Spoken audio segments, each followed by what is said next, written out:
Now the next extremely important thing जो आपको health care related पता होना चाहिए, और हेल्थ और एजुकेशन हमेशा, आप यूपीएससी की प्रिपरेशन कर रहे हो या फिर किसी भी स्टेट बीसीएस की भी प्रिपरेशन कर रहे हो, ये दो टॉपिक्स आपके बड़े अच्छे से कवर होने चाहिए। और हेल्थ केयर में एक कंसेप्ट जो आपको पता होना चाहिए, that is universal health coverage and universal health care. So universal stands for when every single citizen of a country is covered. So universal health coverage में आप क्या करोगे, आप हेल्थ केयर का कवर इंश्योर करोगे कि हर एक नागरिक को मिले। और उसमें दो सबसे बड़े पिलर्स होते हैं, दो सबसे बड़े प्रिंसिपल्स होते हैं जिसके आधार पर आप यूनिवर्सल हेल्थ कवरेज इंश्योर करते हो। Number one is accessibility of health care, number two is affordability of health care. Very important things for answer writing, आपके दिमाग में ये दोनों शब्द रहने चाहिए कि आप यूनिवर्सल हेल्थ कवरेज कैसे प्रोवाइड करोगे। सबसे पहले करना क्या है वो क्लियर हो जाए। एक तो हेल्थ केयर को एक्सेसिबल बनाना है कि आपकी पहुंच तक हो। आपको इलाज चाहिए तो आप वहां पर पहुंच पा रहे हो, या फिर इलाज आप तक पहुंच पा रहा है।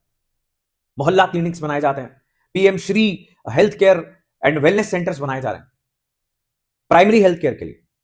फिर वो आपको आगे रेफर कर देते हैं, फिर आगे रेफर कर देते हैं, लेकिन ऐसा होना चाहिए कि इतनी दूर हॉस्पिटल्स ना हो दैट आप या कोई भी व्यक्ति जो बीमार है वहां पहुंचता पहुंचता उसको कुछ हो ही जाए। That is accessibility. Second is affordability.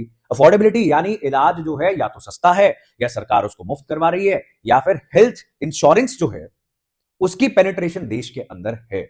अगर नहीं है तो सरकार प्रीमियम पे करके देश के सभी सिटीजन को हेल्थ इंश्योरेंस देती है। सो बेसिकली कुल मिला के हर एक व्यक्ति जिसको इलाज की जरूरत है उसका इलाज हो रहा होना चाहिए। That is universal health coverage. Now what is universal health care? अब देखो, मान लेते हैं कि आज सरकार सारे इंडियंस का 140 करोड़ इंडियंस का हेल्थ इंश्योरेंस का प्रीमियम दे देती है। डिफरेंट कंपनीज पकड़ी जाती हैं और उनको कहा जाता है कि ऐसे हेल्थ इंश्योरेंस हम एक एक सिटीजन को देना चाहते हैं। लेकिन इलाज कहां पे होगा? ओवरनाइट हॉस्पिटल्स तो नहीं बन जाएंगे, ओवरनाइट डॉक्टर्स तो नहीं आ जाएंगे, ओवरनाइट जो बाकी ह्यूमन रिसोर्स आपको चाहिए होता है हेल्थ केयर सेक्टर में वो कहां से आएगा?